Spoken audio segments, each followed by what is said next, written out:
Nakakagulat, no? Nagtatanong kayo sa Senado, ano bang bago sa sinabi ni Sara Duterte? Ang sagot ko sa kanya, alam nyo, ang bago doon, mas matigas, mas makapal ang mukha.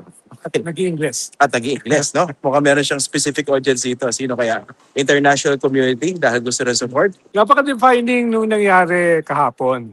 Dahil nagsalita yung spokesperson ng Iglesia ni Cristo doon sa kanilang rally na halos 6,000 ang kasama. At sinabi nila na sila ay hindi para sa Marcos resign. Sila ay hindi para sa military junta. Sila ay hindi para sa isang extrajudicial, extra-constitutional na paraan para pabagsakin ang gobyerno. Very important yan, very compelling yan, dahil ibig sabihin ay humihiwalay sila dun sa mga calls ng mga DDS, ng mga Duterte, na sinasalamin nitong press con ni Vice President just now. No? Kaya ito ay major na pagkakahiwalay, major na split. Dahil inaasahan nitong mga anti-Marcos, anti-government, na ito ay ang kanilang critical mass laban sa gobyerno ay itong Iglesia ni Cristo.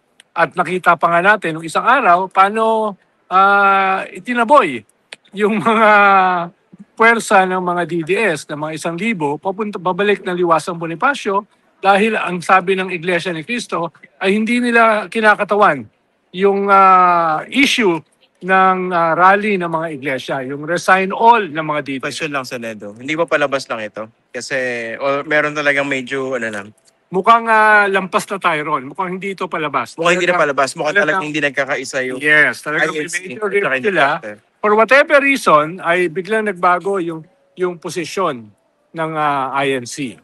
No? Kaya ito ay mahalaga dahil may iwang mag-isa. Itong mga DDS, may iwan sila mag-isa na gagamitin nilang trigger yung testimony ni Saldico para sa layunin na mag-withdraw ng support ng military. Mukhang ngayon ay hindi ganun ka-probable na yung military ay mag-withdraw ng support.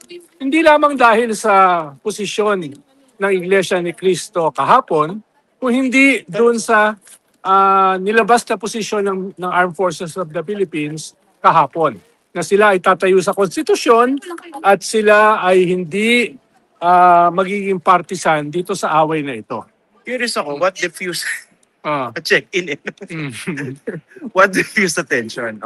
Kasi ito sa akin, the fact na Malacanang is reacting and people are talking about different scenarios or options, that is an indication na hindi ganun katibay, di ba?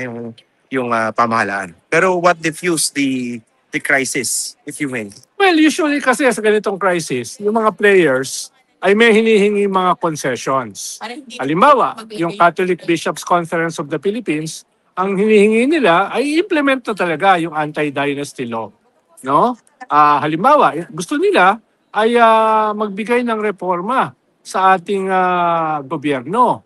No? Katulad nung pagre-review ng ating party list system, katulad ng pagre-review ng ating local government code, etc. etc.